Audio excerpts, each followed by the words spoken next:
نحمدہ ونصلی ونسلم علی رسولہ الکریم وعلی آلہ وصحبہ اجمعین، اما بعد، اعوذ باللہ من الشیطان الرجیم، بسم اللہ الرحمن الرحیم، وبشر الذین آمنوا وعملوا الصالحات ان لهم جنات، صدق اللہ مولانا العظیم۔ حمد و ثنا کے بعد تمام نمازیوں کو، بزرگوں، بھائیوں، بچوں کو، شعبہ طالبات میں جو طالبات ہیں، جہاں جہاں تک میری آواز بھی پہنچ رہی ہے، سب مسلمانوں کو عید الفطر مبارکباد ہو۔ جمعۃ الوداع کے موقع پر کل گزشتہ میں نے ایک مضمون شروع کیا تھا کہ جنتیں کن کے لیے ہیں۔ اس کے لیے قرآن کریم میں دو شرطیں بیان کی گئیں، وَبَشِّرِ الَّذِينَ آمَنُوا وَعَمِلُوا الصَّالِحَاتِ۔ اے پیارے حبیب، آپ خوشخبری سنا دیں ان لوگوں کو جو ایمان لائے اور جنہوں نے اچھے عمل کیے، بے شک یقیناً جنتیں انہی کے لیے ہیں، صرف انہی کے لیے ہیں، ان کے ما سوا کے لیے نہیں ہیں، ان کے غیر کے لیے نہیں ہیں۔ جو ایمان لائے اور جنہوں نے اچھے عمل کیے، جنتیں ان کے لیے ہیں۔ ایمان پر کلام کرتے ہیں۔ پہلے ایمان کا معنی ہوتا ہے تصدیق کرنا، یعنی جو کچھ حضور نبی کریم صلی اللہ علیہ وآلہ وسلم لے کر آئے اس کی تصدیق کرنا۔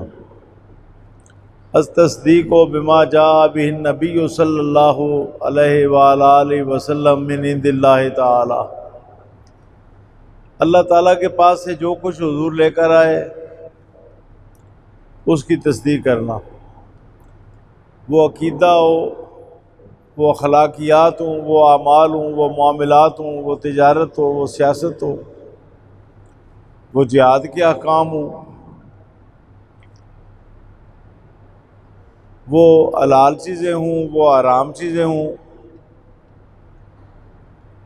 ایک ایک کی تصدیق کرنا کہ جو حلال ہے وہ حلال ہے، جو حرام ہے وہ حرام ہے، جو جائز ہے وہ جائز ہے، جو ناجائز ہے وہ ناجائز ہے۔ عبادت کو تصدیق کرنا کہ یہ عبادت ہے، معاملات کو تصدیق کرنا کہ یہ معاملات ہیں جن پر ہم نے عمل کرنا ہے، ایک ایک بات۔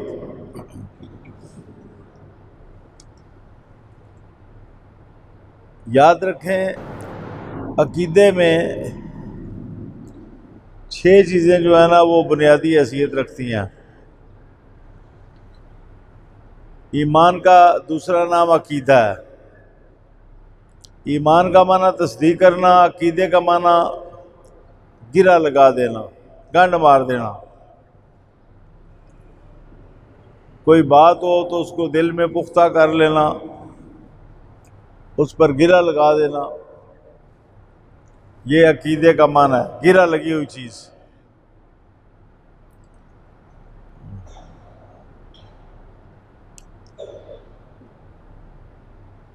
اس میں بنیادی چیزیں 6 ہیں۔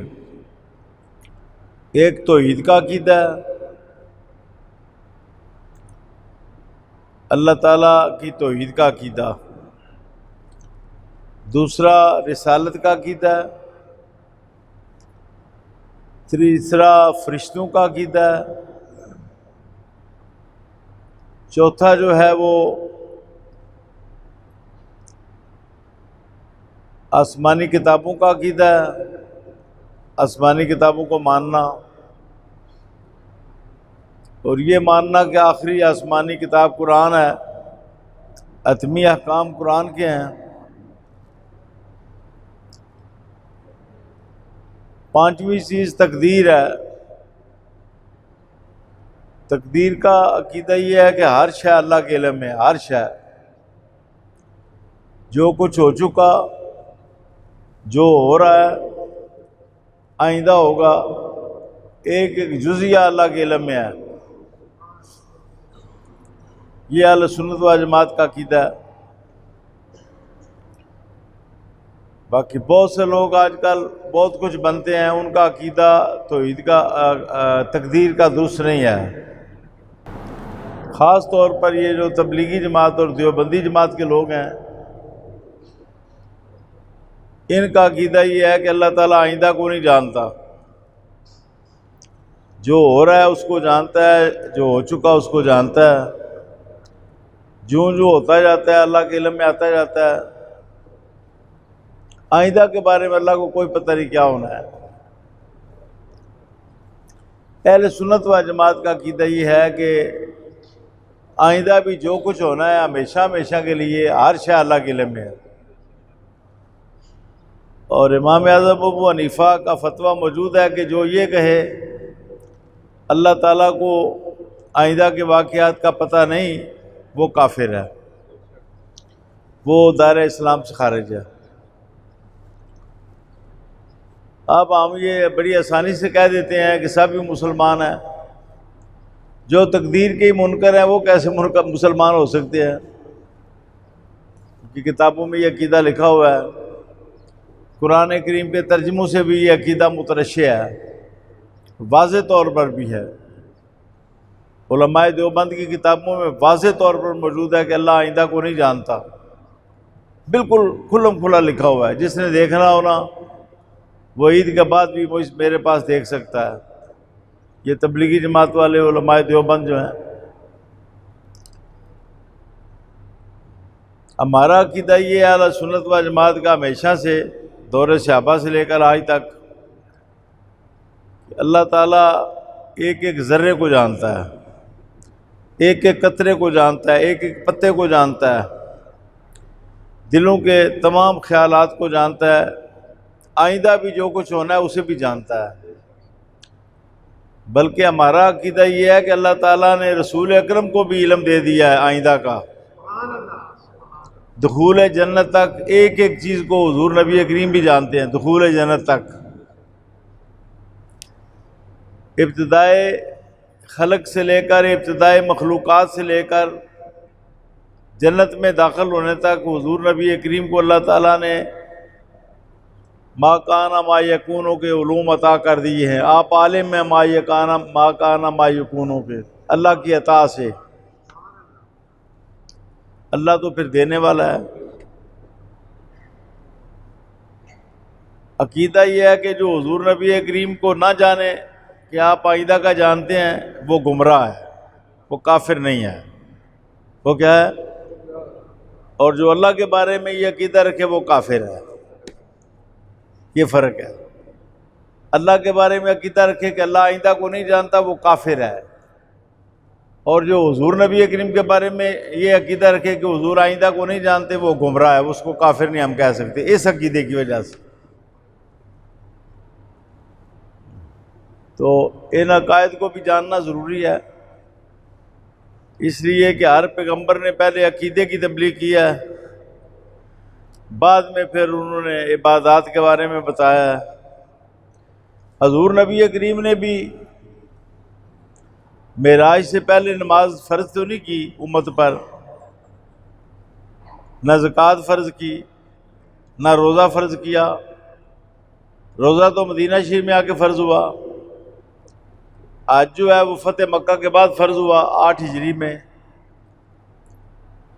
سب سے پہلے جو بات ہوئی وہ توحید و رسالت کی ہوئی۔ عقیدہ ٹھیک کرو توحید و رسالت کا، سب سے پہلی بات توحید و رسالت کا عقیدہ ٹھیک کرو۔ لا الہ الا اللہ توحید ہے، محمد رسول اللہ رسالت ہے۔ اس عقیدے کو جاننا بہت زیادہ ضروری ہے۔ میں اجمالاً کچھ بیان کرتا ہوں۔ اللہ کی توحید میں وضاحت کرتا ہوں۔ توحید بنا ہے وحدت سے، وحدت کا معنی ہوتا ہے ایک ہونا، توحید کا معنی ہوتا ہے ایک بیان کرنا۔ شریعت میں اللہ تعالیٰ کو ذات میں، صفات میں، افعال میں، استحقاق عبادت میں ایک ماننا۔ ذات میں اللہ ایک ہے، اس کا معنی ہے کہ ایسی اور کوئی ذات نہیں۔ تمام ذاتیں پیدا ہوئیں، تمام ہستیاں پیدا ہوئیں، اللہ کی ہستی پیدا نہیں ہوئی، نہ پیدا ہوئی نہ فنا ہو سکتی ہے۔ تمام ہستیاں اس کی محتاج ہے، وہ کسی کی محتاج نہیں۔ یہ توحید کا عقیدہ ہے۔ اللہ تعالیٰ اپنی ذات میں بھی ایک ہے، صفات اللہ کی جو ہیں وہ بھی پیدا نہیں ہوئیں، اللہ بھی ہمیشہ سے، اس کی صفتیں بھی ہمیشہ سے، اور اللہ کی صفتیں فنا نہیں ہو سکتی۔ میں آپ مثلا دیکھتا ہوں، میں نابینا ہو سکتا ہوں، یہ نہیں ہو سکتا کہ اللہ تعالیٰ کا دیکھنا ختم ہو جائے۔ میرا سننا ختم ہو سکتا ہے، اللہ کا سننا ختم نہیں ہو سکتا۔ اللہ کی صفتیں جو ہیں نا مستقل ہیں اور ذاتی ہیں، کسی نے عطا نہیں کی اللہ کی صفتیں اللہ کو۔ نبیوں، ولیوں، فرشتوں کو جو صفتیں اللہ نے عطا کی ہیں، اللہ کی صفتیں لامحدود ہے، اس کا دیکھنا اس کی حد ہی کوئی نہیں۔ میرے دیکھنے کی ایک حد ہے، اب دیوار رکاوٹ بن گئی، اس کے پیچھے میں نہیں دیکھ سکتا۔ اللہ تعالیٰ کے دیکھنے کی حد ہی کوئی نہیں۔ تو اللہ اپنی ذات میں بھی ایک ہے، اس کا مطلب سمجھ لیں کہ اللہ تعالیٰ پیدا نہیں ہوا، اللہ ہمیشہ سے ہے، اللہ فنا نہیں ہو سکتا، ہمیشہ ہمیشہ اس نے رہنا ہے، اور ہر شے اللہ کی محتاج ہے، اللہ کسی کا محتاج نہیں۔ نبی اللہ کے محتاج، فرشتے اللہ کے محتاج، جن اللہ کے محتاج، انسان اللہ کے محتاج، ولی اللہ کے محتاج، مسلمان اللہ کے محتاج، کافر اللہ کے محتاج، ہر شے اللہ کی محتاج ہے، اللہ کسی کا محتاج نہیں ہے۔ یہ عقیدہ تو توحید کا خلاصہ میں بیان کر رہا ہوں۔ اللہ اپنے افعال میں بھی یکتا ہے، ایک ہے، یکتا ہے، یعنی اللہ کا جو فعل ہوتا ہے اللہ اس میں محتاج نہیں ہوتا کسی کا۔ میں اپنے فعل میں اللہ کا محتاج ہوں۔ اب دیکھو میں نے انگلی اٹھائی، میں اللہ کا محتاج ہوں۔ اللہ نے طاقت دی تو میں نے انگلی اٹھائی۔ اگر اللہ تعالیٰ یہاں پر ہی مجھے جامد کر دیتا، یہاں پر ہی مجھے اللہ تعالیٰ میرے جسم پر فالج طاری کر دیتا، بے جان پیدا کر دیتا میرے جسم کو، تو میں کیسے انگلی اٹھا سکتا تھا؟ میرا کلام کرنا بھی اللہ تعالیٰ کی وجہ سے ہے۔ اللہ طاقت دے رہا ہے مجھے۔ اللہ تعالیٰ کسی کا محتاج نہیں ہے اپنے افعال میں، ہم اپنے افعال میں اللہ کے محتاج ہیں۔ یہ افعال میں توحید کا عقیدہ ہے۔ عبادت یہ ہے کسی ہستی کو الہ مان کر، الہ یہ ہوتا ہے اس کی شانیں ذاتی ہیں، بعض یا کل، ہم اللہ تعالیٰ کی کل شانوں کو ذاتی مانتے ہیں۔ مشرکین جو ہیں اپنے بتوں کی بعض شانوں کو ذاتی مانتے تھے، کہتے ہیں اللہ کے محتاج نہیں ہے، نفع نقصان پہنچا سکتے ہیں، اللہ نہ بھی چاہے تو نفع نقصان پہنچا سکتے ہیں۔ تو بعض چیزوں میں مشرکین جو ہے نا بتوں کو مستقل مانتے تھے اور ان کو مانتے تھے کہ ان کی صفتیں ذاتی ہیں۔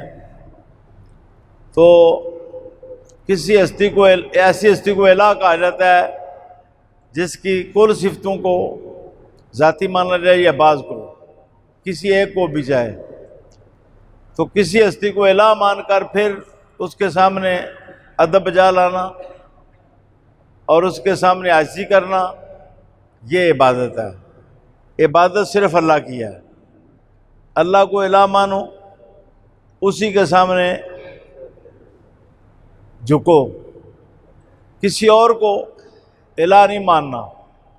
ماں باپ کے سرانے ساری رات کھڑے رہو، الہ نہیں ماننا۔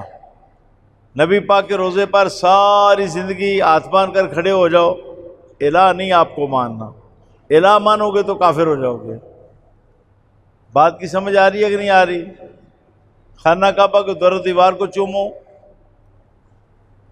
شرک نہیں ہوگا۔ جب یہ کہو گے کہ یہ الہ ہے خانہ کعبہ، پھر شرک ہو جائے گا، یہ غلاف الہ ہے۔ جب کسی چیز کو الہ مانو گے پھر اس کا ادب کرو گے تو وہ شرک ہے۔ اگر کسی ہستی کو الہ نہیں مانتے، جتنا مرضی ادب کرو ماں باپ کا، اپنے بزرگوں کا، ولیوں کا، فرشتوں کا، نبیوں کا، صحابہ کرام کا، اہل بیت کا ادب کرو، ادب جو ہے وہ شرک نہیں ہے، کسی کو الہ ماننا شرک ہے، یہ بات یاد رکھنی ہے آپ نے۔ ایک آدمی قبر پر کھڑا ہے، ہاتھ باندھ کے کھڑا ہے ایسے، اور وہ ادب جا رہا ہے قبر والے کا۔ اگر وہ کہتا ہے کہ یہ قبر والا اللہ کا بندہ ہے، پھر یہ شرک نہیں ہے، اور اگر وہ کہتا ہے کہ یہ جو قبر والا ہے، اگر وہ کہتا ہے کہ قبر والا الہ ہے میرا، میں اس کو الہ مانتا ہوں، تو پھر کھڑے ہونا ادب کے ساتھ شرک ہے، پھر شرک ہے۔ ان باتوں کو جاننا بہت زیادہ ضروری ہے۔ کسی ہستی کو الہ مان کر ادب کیا جائے تو شرک ہے، کسی ہستی کو الہ نہ مانا جائے، قبر کا ادب کرو، خانہ کعبہ کا ادب کرو، غلاف کعبہ کا ادب کرو، غلاف قرآن کا ادب کرو، قرآن کے گدوں کا ادب کرو، قرآن کی ریل کا ادب کرو، مسجد کے دور و دیوار کا ادب کرو، مسجد کے ٹائلوں کو چومو، بالکل شرک نہیں ہے۔ جب کسی ہستی کو الہ مانو گے تو پھر شرک ہو جائے گا۔ کوئی ہستی ہو، نبی پاک کو بھی الہ مانو تو شرک ہو جائے گا، جبریل امین کو بھی الہ مانو تو شرک ہو جائے گا۔ اس مسجد کو چومو الہ مان کر کہ یہ الہ ہے، ہمارا خدا ہے، شرک ہو جائے گا۔ تو یہ عقیدہ توحید کا خلاصہ میں نے آپ کے سامنے رکھا۔ اس کے بعد پھر دوسرا عقیدہ جو ہے نا وہ رسالت کا ہے۔ رسالت کا معنی ہوتا ہے پیغام رسانی، اور شریعت میں اللہ کی طرف سے اللہ کا پیغام پہنچانا مخلوق کو۔ الرسالۃ بین الخالق والمخلوق، خالق اور مخلوق کے درمیان پیغام رسانی کا نام رسالت ہے۔ رسول فرشتوں میں بھی ہوتے ہیں جو اللہ کا پیغام فرشتوں کو پہنچاتے ہیں یا نبیوں کو، اور رسول نبیوں میں 313 ہوئے ہیں جو نئی شریعت لے کر آئے۔ تو اس کے لیے نبی کو جاننا ضروری ہے۔ نبی کی تعریف میں 3 باتیں ہیں۔ ایک بات ہے کہ مرد ہو، عورت نہ ہو، جن نہ ہو، فرشتہ بھی نہ ہو، نبی صرف مرد ہوتا ہے۔ اللہ مردوں میں نبی چنتا ہے، یہ قرآن پاک کے فیصلے موجود ہیں کہ اللہ مردوں میں سے نبی چنتا ہے۔ نمبر 2، اس پر وحی نازل ہوتی ہے اللہ کی طرف سے، اللہ کا کلام اس پر اترتا ہو کسی بھی طریقے سے، جو مختلف وحی کے طریقے ہیں۔ نمبر 3، اللہ اس کو خود مقرر کرے، اللہ اس کو خود مقرر کرے تبلیغ دین پر۔ اب دیکھو، ایک مسجد میں آپ امام مقرر کرتے ہیں، اللہ نے نہیں اس کو کیا، آپ نے کیا۔ آپ اس کو ہٹا سکتے ہیں، آپ اس کو جو مسجد میں امام ہے ہٹا سکتے ہیں۔ جس کو اللہ نے مقرر کیا ہے نا وہ نبی ہے، اس کو کوئی پوری دنیا بھی اکٹھی ہو جائے تو نہیں ہٹا سکتی، وہ خود بھی نہیں ہٹ سکتا۔ نبی خود بھی مستعفی نہیں ہو سکتا، نہ نبی خود مستعفی ہو سکتا ہے، نہ نبی کو کوئی ہٹا سکتا ہے، اس لیے کہ اس کو اللہ نے مقرر کیا۔ لہذا نبی کی تعریف میں 3 باتیں ہیں: مرد ہو، اس پر وحی نازل ہوتی ہو، اور اللہ اس کو خود مقرر کرے تبلیغ دین پر۔ اب اس پر اگر وہ نئی شریعت لے کر آئے تو وہ نبی رسول بن جاتا ہے، پھر نبی بھی ہے رسول بھی ہے۔ یہ میں نے نبی اور رسول کی تعریف آپ کے سامنے رکھی۔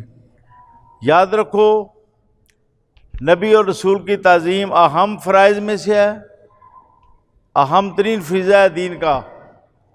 اس لیے نبی اللہ کا ذریعہ ہے، اللہ تک پہنچانے کا ذریعہ ہے، یہ سبیل اللہ ہے، اللہ کا راستہ ہے۔ نبی اللہ کی طرف لے کر جاتا ہے۔ نبی نہ ہو تو ہمیں پتہ ہی نہ چلے کہ اللہ کی کیا شان ہے، نبی نہ ہو تو ہمیں پتہ ہی نہ چلے اللہ کے احکام کیا ہے، نبی نہ ہو تو ہمیں پتہ ہی نہ چلے اللہ کی شریعت کیا ہے۔ نبی معجزے دکھاتا ہے، معجزے دکھا کر پھر لوگوں کو اپنا آپ منواتا ہے، اپنے اعلیٰ اخلاق کے ذریعے اپنے آپ کو منواتا ہے، اپنی خوبیوں کے ذریعے جو خدا داد ہوتی ہیں ان کی وجہ سے لوگوں کو منواتا ہے اپنا آپ۔ جب لوگ اس کو مان لیتے ہیں پھر وہ کہتے ہیں جب تم نے مجھ کو مان لیا اب یہ بات بھی مانو کہ اللہ ایک ہے، وحدہ لا شریک ہے۔ ہاں جی، اللہ کی صفتوں کو بھی مانو، اللہ کی شانوں کو بھی مانو، جنت کو بھی مانو، دوزخ کو بھی مانو، آخرت کو بھی مانو، تقدیر کو بھی مانو کہ ہر شے اللہ کے علم میں ہے، ان باتوں کو بھی مانو۔ نبی چونکہ ذریعہ ہے اللہ تعالیٰ تک پہنچانے کا، اس لیے یہ ذریعہ جو ہے بڑا مقدس ہے، یہ دلیل ہے۔ دلیل باطل ہو جائے تو دعویٰ ختم ہو جاتا ہے، نبی دلیل ہے، دلیل ہی ختم ہو جائے تو دعویٰ ختم۔ آپ نے دیکھا نہیں کہ رجسٹری ہوتی ہے ثبوت کے لیے، ایک پلاٹ ہوتا ہے، ایک رجسٹری ہوتی ہے، رجسٹری اس کی دلیل ہوتی ہے، رجسٹری نہ ہو اس کا ریکارڈ ہی ضائع ہو جائے تو کیسے ثبوت دیا جائے گا؟ نبی رجسٹری ہے اللہ تعالیٰ کے عقیدہ توحید کی، یہ دلیل ہے۔